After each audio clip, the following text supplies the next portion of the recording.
ఏ బంగారం రండి. ఏం చేస్తున్నావు? ఏం లేదు, టైంపాస్ కోసం ఫోన్ చూసుకుంటూ ఉన్నా. ఆకలి వేసింది. వంట తయారైందా? వంట రెడీ ఓకే ఓకే తిందాం. ఎండలు బాగుంది, బయట తిరిగి వస్తుంది కదా. అవునండి, ఇంట్లో ఉంటే కూడా ఊరికే చెమట పట్టేస్తుంది బాగా. ఉండలేకపోతున్నా. హలో, ఫోన్ వస్తుంది, ఇప్పుడు ఫోన్ చేస్తున్నారు. హలో, నమస్తే నమస్తే ఓనర్ గారు.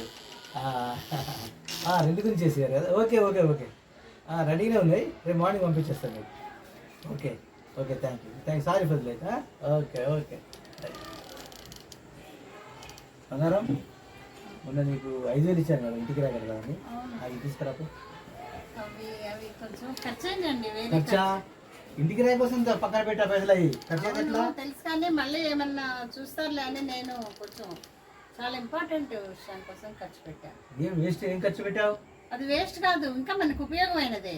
ఏంటో చెప్పు, ఏం ఖర్చు పెట్టావు? అంత ఇంపార్టెంట్ ఏంటిది? అంటే మొన్న మీ మమ్మీ వచ్చినప్పుడు ఒక విషయం చెప్పారు కదా. ఏం చెప్పారబ్బా? ఏం చెప్పారు? అది పిల్లలు పెద్దవాళ్ళు అవుతున్నారు, కొంచెం పొదుపు చేసుకోవాలి, ఇప్పటి నుంచే 4 రాళ్ళు వెనకేసుకోవాలని చెప్పారు కదా. మంచి విషయమే కదా. అందుకోసమనే రోజు 4 రాళ్ళు వెనకేద్దామని ఒకేసారి ఇదిగోండి రాళ్ళ బస్తా కొనుక్కొచ్చాను. అరే, రాళ్ళ బస్తా కొన్నావా? అవునండి, ఈరోజు ఆల్రెడీ 4 రాళ్ళు వెనకేసాను కూడా.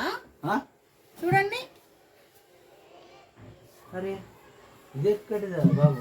రోజు 4 రాళ్ళు వెనకేసుకోవచ్చు కదా అని ఒకేసారి కొనుక్కొచ్చి పెట్టాను అనమాట.